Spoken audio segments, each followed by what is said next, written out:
Morning presented by First Commonwealth Bank on WCCS 101.1 FM, AM 1160, WCCSradio.com. Our interview segment brought to you by Marcus & Mack, voted best personal injury law firm in the Best of Indiana County contest. Marcus & Mack, a law firm representing injured people. And this interview also being streamed on Facebook Live. So we have in studio with us right now Beth Finnegan of the Indiana County Humane Society. Good to see you, Beth. Oh, it's so good to be here with you, Josh. Thank you. So it's time for the Pausecast, right? Right, that's right. I love our podcast. It's a wonderful way to connect with the community and let them know what's going on at the shelter. So what is going on? I was taking a look at some of the things that you sent us earlier. And let me see if I get the pronunciation on this right. A catio? Yes. Okay, so what is it? All right. Well, this has been something we've been working on for a few years. And now we're at the point where we have started building our catio. So it's on the outside of the building. And there's actually going to be two catio structures. One is going to be connected to the building so our colony cats can just come and go inside and outside as they wish. Okay. And then the other one is going to be a standalone structure where we can bring our cats that are in like the cat condominium towers who are more accustomed to being in a cage. We can bring them out to that standalone structure so they can enjoy being outside at the catio. All right. So so those are now built, or are they about to be built? They're about to be built. Yep. Okay. So I understand donations are being accepted for this. Oh, most certainly. So this is a specific project that we're working on, and if anyone out there is interested in donating to the catio project, they can do so by coming to the shelter and making a donation, or certainly they can do it through our website. I'm going to bounce around a little bit here because one of the good things that was mentioned here, the fact that you guys are looking for people to come help you out. Oh, most definitely. Well, of course, we're always looking for volunteers for our fundraisers, people to walk dogs, but also we're hiring. So we're hiring folks for our cat team and our dog team to work at the shelter and be a part of our shelter family every day. So what are some of the things that they do on these teams? So the cat team and the dog team do similar things, actually, if you think about it. In the morning, they go in, they clean the cages, they get the cats and dogs fresh water. If it's a dog, they take them out on walks. They get them outside into the outside play yards and do enrichment activities. The same for cats, but of course that takes place indoors. But soon, when the catio's all built, we can bring them outside to have some fun. All right, and they can contact you over at the Humane Society if they want to apply. Yes, they can just come on into the shelter. We have applications there in the lobby. Now, I'm going to apologize for being ignorant. We had a segment earlier in our show where we talked about somebody in the United Kingdom willing to pay over $100,000 to be a dog sitter, and one of the requirements is that you had to do enrichment activities. Jake and I kind of joked about that, but enrichment activities, what does that include? Okay, so it can be as simple as throwing a tennis ball, playing fetch with the dogs, giving them certain toys where they can sit and chew, like Nylabones. Yes. Nylabones, actually, they donate to our shelter, Nylabones for our dogs. That's and, good. That gives the dog an opportunity to just independently have some activity. So basically some interaction then with the dog is what you're looking for with an enrichment activity. Exactly, and also throwing in some training here and there just to get them to the point where they are even more adoptable. All right, excellent. Thank you very much for the clarification, by the way. I was wondering about that all morning, and when you said that just kind of re-clicked it in my head. No problem. All right, another thing that's going on, we've heard, I've seen this actually on Philadelphia Street down at 3rd and Philly, the new dog cafe. Right. The Sit and Stay Cafe. Yeah. So the Sit and Stay Cafe is wonderful. We've partnered up with them, and they are accepting supply donations. And I was actually down there yesterday picking up a tray of bagels for our staff to celebrate the first day of summer. Yep. And the donation bin was overflowing. So that's good to hear. I know, totally good. So I was able to bring a bunch of donations back to the shelter. There were dog toys, cat toys, food, treats.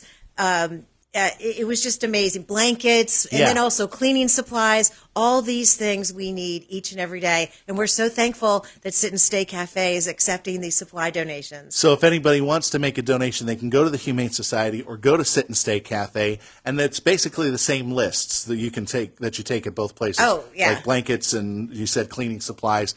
and pet supplies. Absolutely. That's exactly what we like. And what's really great at Sit and Stay Cafe, there's a tree that has all pictures of our adoptable dogs on it. And then yesterday, Margie put together a board of the dogs that have been adopted since they opened up about a month ago. Nice. Yeah, so people can see that when they go in to Sit and Stay Cafe. You mentioned first day of summer. It has been getting warm recently. Today, not so much, but with temperatures getting up into the 80s, sometimes the 90s, it presents a lot of hazards for pets and for pet owners, too. Yeah, yes, it does. And so our humane officer wanted me to mention to everybody to please be mindful of the temperatures outside. If it's hot outside, it's even hotter in your vehicle.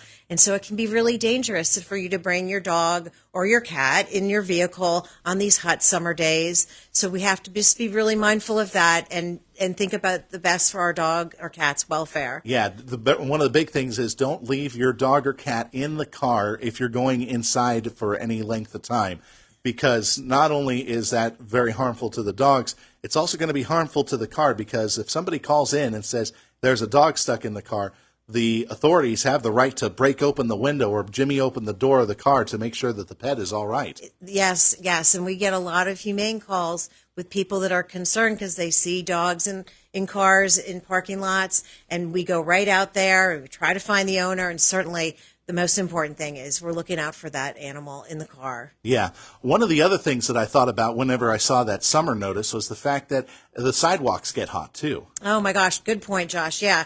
So we have to be thinking about what it's going to feel on our dog's paws when we walk them on a hot day on a hot sidewalk. Maybe make a choice to instead have them out in the yard, in the grass, where things are a little bit cooler than hot concrete. Right. Yeah, so that can be very harmful to the dog's paws, and we have to be careful about that. All right. Now, I know we don't want to think about the end of the life of a pet, but also the Humane Society deals with that as well. Oh, most certainly. So we have our Forever Loved Pet Crematorium. It is available for our community. We offer low-cost, affordable pet cremations, and all the proceeds come right back to the shelter and benefit our shelter animals. All right, let's end on some good notes. How about that? Yes.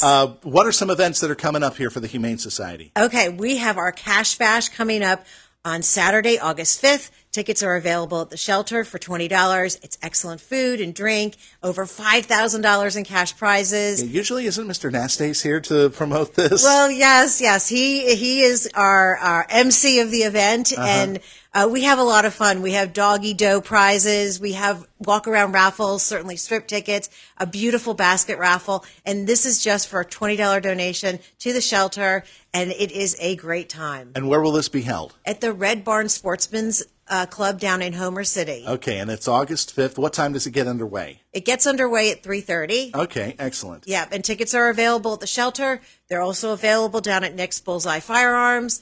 So we hope to have people come out. It's a great way to support the shelter. And another event that you're thinking about is Cause for Paws, I would imagine. Oh, my gosh, yes. So that's September 16th out at Blue Spruce Park. The theme is peace, love, and rescue. Which is why you got the tie-dye shirt on, I think. Always, yes. Yeah. Yeah, and right now what I'm looking for are corporate sponsors. So if there's a business out there that's interested in sponsoring, being a sponsor for Cause for Paws, all they need to do is call the shelter, ask for me. I can fill them in on the different levels, and we're just happy to have that kind of community support. Cause for Paws has always been a popular event, though, I think, for the Humane Society, not just as a fundraiser, but also a great awareness event as to what the Humane Society does provide. It is, and it's also a great way for our community to come out and support the shelter. It's a free event. We have tons of things for kids to do. We have a massive basket raffle, over 100 baskets at Cause for Paws.